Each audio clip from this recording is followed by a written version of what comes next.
नमस्कार।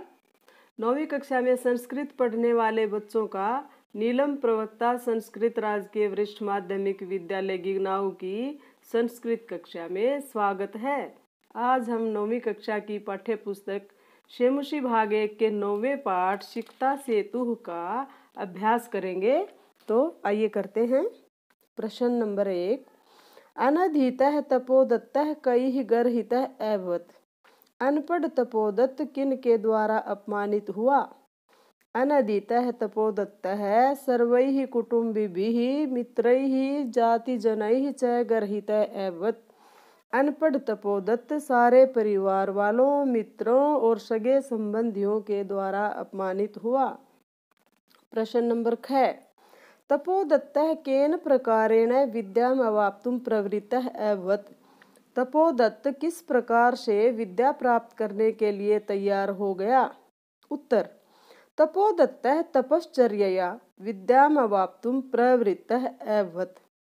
तपोदत्त तपस्या के द्वारा विद्या प्राप्त करने के लिए तैयार हुआ। ग।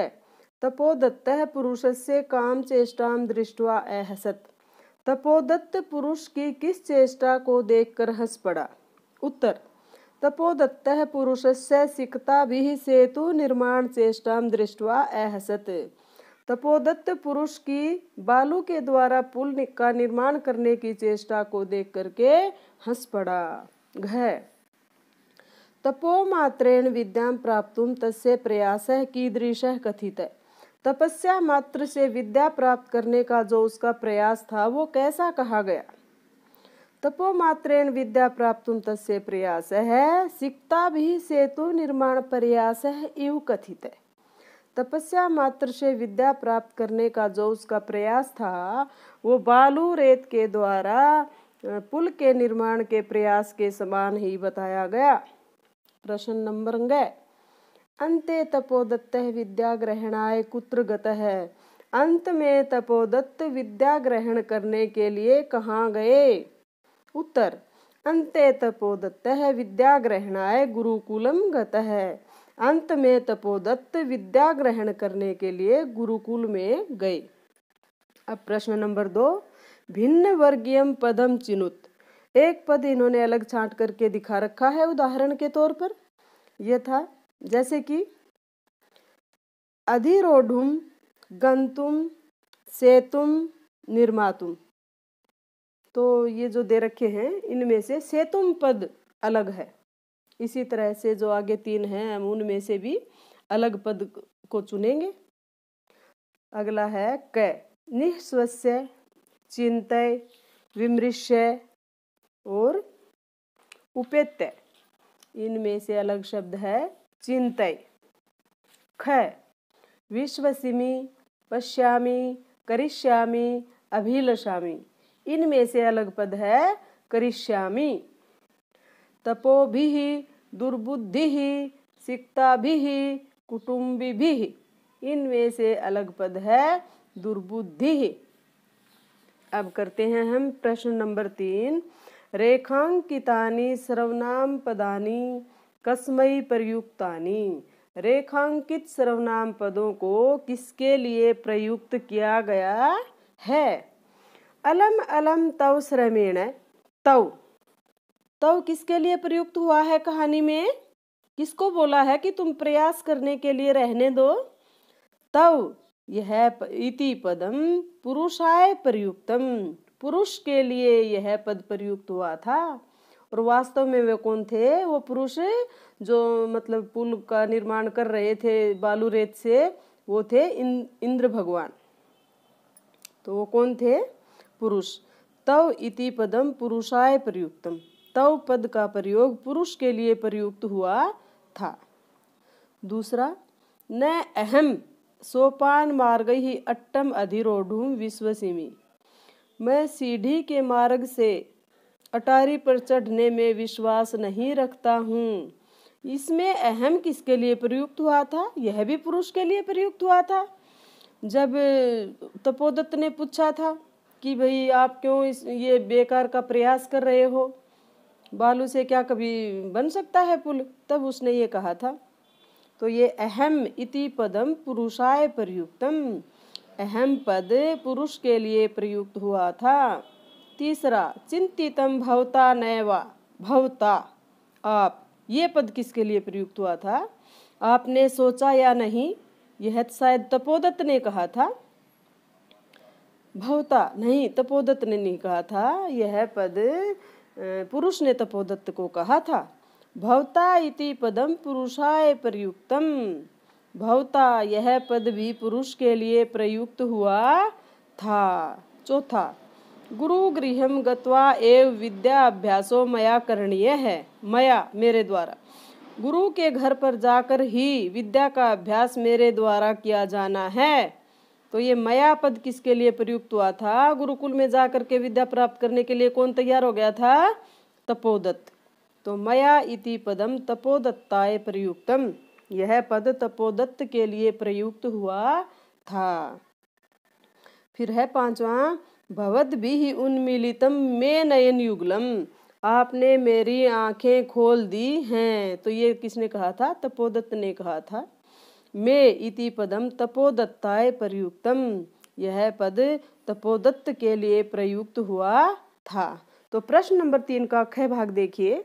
अधोलिखितानि कथनानि कह कम प्रति कथयति, नीचे लिखे हुए जो पद हैं, कथन हैं, वो किसने और किसके लिए कहे थे, ये हम इस प्रश्न में करेंगे। तो पहले नंबर पर क्या है? हा विधे किम इदम मया कृतम, हे भगवान ये मेरे द्वारा क्या कर दिया गया है। यह पद किसने किसको कहे थे? तपोदत्तः पुरुषम, तपोदत्त ने पुरुष को कहे थे। भो महाशय किम इदम विधीयते, हे महाराज तुम ये क्या बना रहे हो। ये पद किसने कहा था? किसको कहे थे ये शब्द? तपोदत्त ने पुरुष को कहे थे। भो तपस्विन कथम माम उपृणत्सि, हे तपस्वी तुम क्यों मेरे ऊपर, हे तपस्वी तुम क्यों मेरे ऊपर रूठ रहे हो, क्यों मेरे ऊपर गुस्सा हो रहे हो। ये किसने किसको कहा था? पुरुष ने कहा था, तपोदत्त को कहा था। सिकता जल प्रवाहे स्थास्यन्ति किम, बालू रेत जल के प्रवाह में रुकती है क्या, यह कहा था तपोदत्त ने पुरुष को। न हम जाने को अस्ति भवान, मैं नहीं जानता आप कौन हैं, यह कहा था तपोदत्त ने और पुरुष को कहा था। अब अगला प्रश्न, प्रश्न नंबर 4, स्थूल पदानि अधिकृत्य प्रश्न निर्माण कुरुत। जो स्थूल पद दे रखे हैं, थोड़े बड़े दे रखे हैं, जो शब्द थोड़े से ये मतलब गहरे काले रंग में दे रखे हैं, उन पदों को आधार मानकर हमें प्रश्न निर्माण करना है। तो प्रश्न निर्माण में जैसे कि मैंने पहले 8वें पाठ के अभ्यास के प्रश्नों में भी कहा था कि प्रश्न निर्माण करते समय हम उसके पीछे प्रश्नवाचक चिन्ह जरूर लगाएंगे, तभी वह प्रश्न बनेगा। कै तपोदत्त तपश्चर्यया विद्यामवाप्तुं प्रवृत्तः अस्ति, तपोदत्त तपस्या के द्वारा, ये थोड़ा सा डार्क दे रखा है तो इसका हमने प्रश्न बनाना है। तपस्या के द्वारा विद्या प्राप्त करने के लिए तैयार हुआ। तो इसका प्रश्न बनेगा तपोदत्तः कया विद्यामवाप्तुं प्रवृत्तः अस्ति, तपोदत्त किसके द्वारा विद्या प्राप्त करने के लिए तैयार हुआ। ख तपोदत्तः, ये दे रखा है डार्क, कुटुम्बिभिः मित्रैः गर्हितः एवत्, अपने परिवार वालों और मित्रों के द्वारा अपमानित हुआ। तो तपोदत्तः का क्या बनेगा? कह, कह कुटुम्बिभिः मित्रैः गर्हितः एवत्, कौन कुटुंब के लोगों तथा मित्रों के द्वारा अपमानित हुआ। अब ग, ग का क्या है इसमें देखते हैं। पुरुषः नद्यां सिक्ताभिः सेतुं निर्मातुं प्रयतते, पुरुष नदी के ऊपर बालू रेत से पुल बनाने का प्रयास कर रहा था। तो इसमें हम प्रश्न बनाएंगे नद्याम का। क्या प्रश्न बनेगा? पुरुषः कस्यां सिक्ताभिः सेतुं निर्मातुं प्रयतते, पुरुष किसके द्वारा, किससे बालू रेत के ऊपर, बालू रेत से पुल बनाने की कोशिश कर रहा था। तभी तो इसका उत्तर ये होगा कि नदी के ऊपर रेत के द्वारा बालू रेत के द्वारा पुल का निर्माण करने का प्रयत्न वह कर रहा था। घ का प्रश्न है तपोदत्त है अक्षर ज्ञानम विना एव वैदुष्यम अवाप्तुम अभिलषति। अक्षर ज्ञानम कम, तपोदत्त कम विना एव वैदुष्यम अवाप्तुम अभिलषति। तपोदत्त किसके बिना ही विद्वत्ता प्राप्त करने की इच्छा कर रहा था। गए तपोदत्त विद्या अध्ययनाय गुरुकुलम अगच्छत। तपोदत्त किमर्थम, विद्या अध्ययनाय थोड़ा डार्क दे रखा है तो इसका प्रश्न हम बनाएंगे। तपोदत्त किमर्थम गुरुकुलम अगच्छत। तपोदत्त किस लिए गुरुकुल में गए थे। अब प्रश्न नंबर 6 गुरु गृहम गत्वा एव विद्या अभ्यासम करणीय है। गुरु के घर में जाकर ही विद्या का अभ्यास करना चाहिए। इसका क्या बनता है प्रश्न कुत्र। अब ये थोड़ा डार्क दे रखा है गुरु गृहम की, गुरु के घर में, गुरु के घर को जाकर ही, तो ये इसका क्या हो गया कुत्र, कहाँ जाकर ही विद्या का अभ्यास करना चाहिए। अब प्रश्न नंबर 5 उदाहरणम अनुसृत्य अधोलिखित विग्रह पदानाम समस्त पदानी लिखत। उदाहरण के अनुसार नीचे लिखे हुए विग्रह पदों के समस्त पद लिखे। जैसे एक उदाहरण दे रखा है संकल्पस्य सातत्येन, संकल्प सातत्येन। अब इसमें क अक्षराणाम ज्ञानम, इसका क्या बनेगा अक्षर ज्ञानम। सिकतायाः सेतु, इसका क्या बनेगा सिकता सेतु।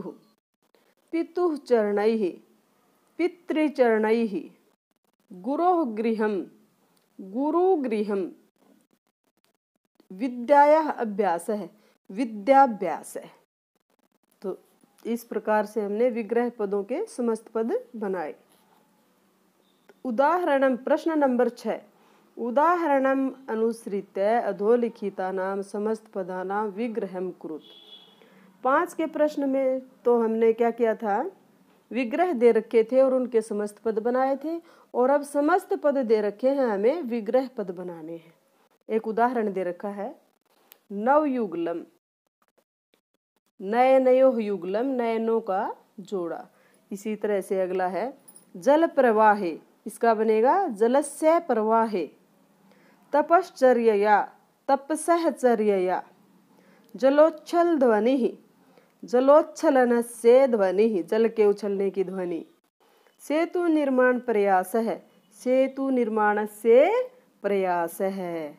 अब प्रश्न नंबर 7 हम करेंगे उदाहरणम अनुसृत्य कोष्ठकात् पदम आदाय नूतनम वाक्यद्वयम रचयत।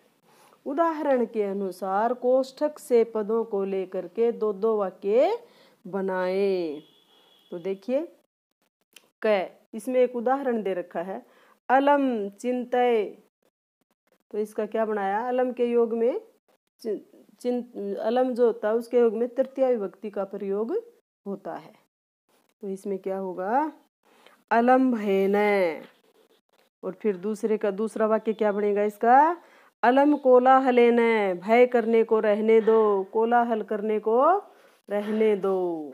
अब ख का यथा माम अनु से गच्छति, अनु के योग में द्वितीय विभक्ति होती है, तो इसमें हमें बनाने हैं माम अनु गृहम गच्छति, माम अनु पर्वतम गच्छति। ग यथा अक्षर ज्ञानम विनैव वैदुष्यम, अक्षर ज्ञान के बिना ही विद्वत्ता प्राप्त करना। तो विना के योग में प्रातुम अभिलषसि द्वितीय विभक्ति का प्रयोग होता है। तो इसके वाक्य हम बनाएंगे परिश्रमम विना एव लक्ष्यम प्राप्तुम अभिलषसि, और दूसरा वाक्य होगा अभ्यासम विना एव विद्याम प्राप्तुम अभिलषसि। अब अगला है, इसमें अगला क्या आता है माम अनु से गच्छति और अक्षर ज्ञान विनय वैदुष्यम प्राप्तुम। अगला है संध्याम यावत गृहम उपैति, यावत के योग में हमेशा द्वितीय विभक्ति का प्रयोग होता है। तो हम इसके क्या दो वाक्य कौन से बनाएंगे मासम यावत नगरम उपैति और वर्षम यावत गुरुकुलम उपैति।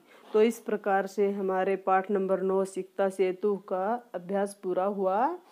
मैं आशा करती हूँ कि आप सबको समझ में आ गया होगा। धन्यवाद। जय हिंद।